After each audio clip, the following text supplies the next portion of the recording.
महाराज कहते हैं पिताजी जिन शरीर को आप नष्ट करना चाहते हैं पिताजी वस्तुतः वह आपका शरीर नहीं है। ईश्वर अंश जीव अविनाशी, ये भगवान का अंश है और इसे आप समाप्त करना चाहते हैं पिताजी। किताब नहीं, आप समाप्त नहीं कर सकते हैं। पिताजी के साथ सत्संग हुआ पुत्र का।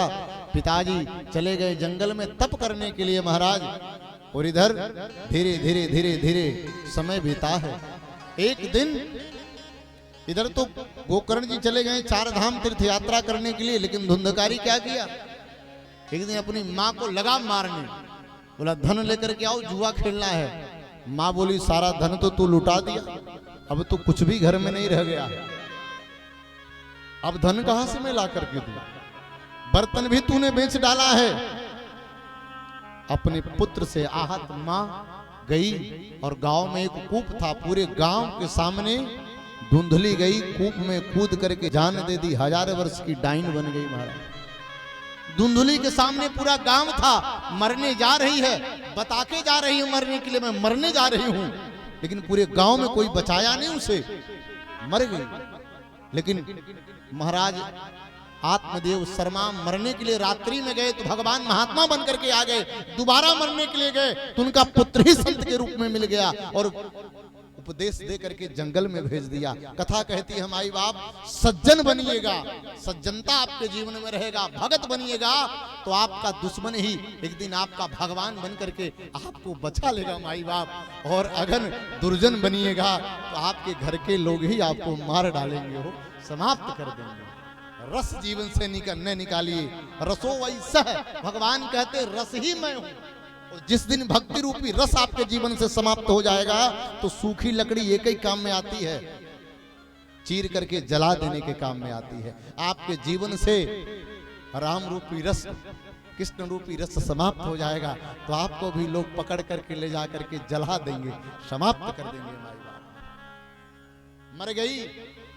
धुंधकारी 5 गड़िकाओं को घर में लेकर के आया और ला करके रख दिया। एक दिन राजा का संदूक ही चुरा करके लाया, जीवन भर का धन ले जाकर के गणिकाओं को दे दिया, ले लो जीवन भर का धन हमने दे दिया। परिणाम क्या हुआ, गणिका कही अगर ये पकड़ा जाएगा तो कह दिया मेरे लिए ही चोरी किया है, ये भी सूली पर चढ़ेगा, हम भी मर जाएंगे। एक काम करते हैं, इसे मार डालते हैं। जिस दिन संदूक लेकर के आया, रात्रि के समय खूब मदिरा पान कराई, हाथ पांव बांध दी, गला दबा करके मारने लगी। जब चिल्लाने लगा तो एक गड़िका जलता हुआ अंगारा लेकर के आई और ला करके लकड़ी मुंह में ठूस दी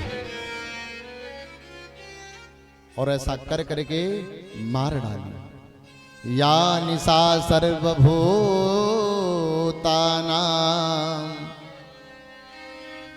तस्याम जागृति संयमी।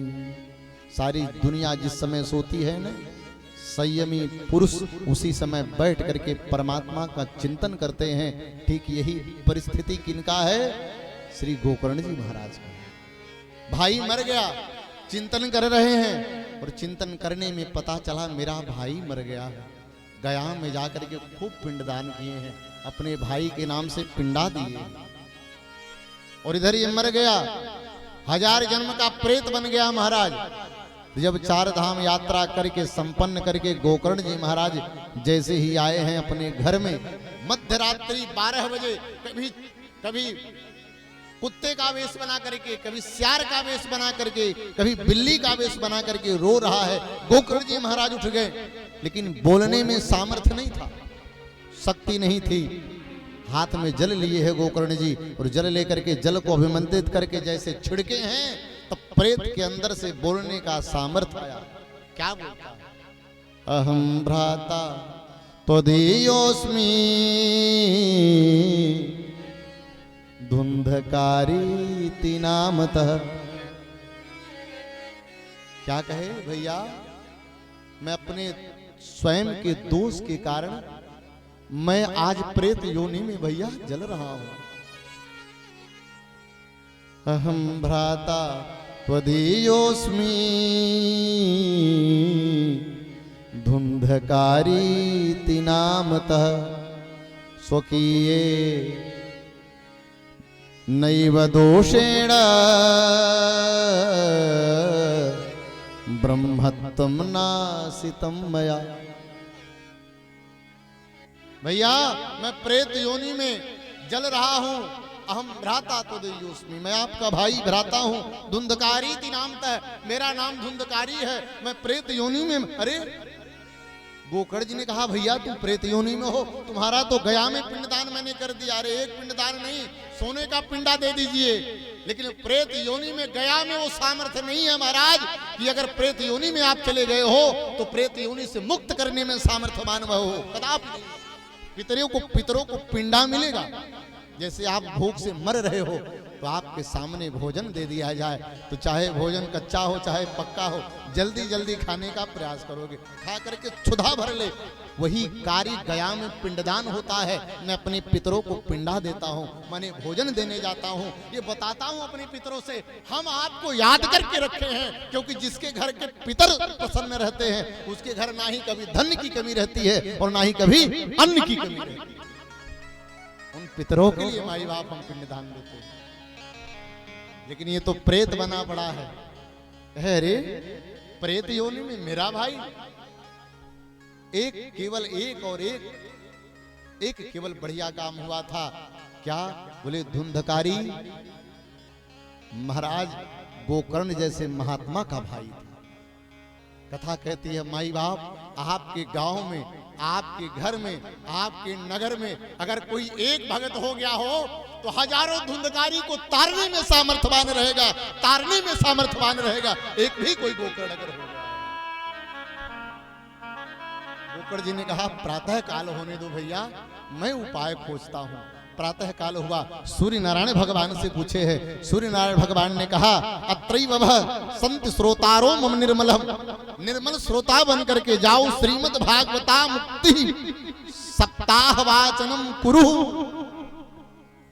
जाओ श्रीमद् भागवत का सप्ताह वाचन पाठ करवाओ, तेरे भाई का प्रेत योनि में मुक्ति मिल जाएगी। प्रेत योनि से परिणाम यही हुआ महाराज, सप्त ग्रंथि का एक हरा बांस काटा गया। एक एक बांस में 7 गांठ की एक दिन एक ग्रंथि फटता चला गया। 7वें दिन 7 ग्रंथि फट गई। दिव्य विमान आया और पुरुष निकल करके विमान पर बैठा और परम धाम को चला गया। बोलिए आनंद कंद भगवान की, बोलिए भागवत महापुराण की जय हो। ये सामर्थ्य है भागवत जी में। प्रेत योनि से मुक्ति कराने में कोई कथा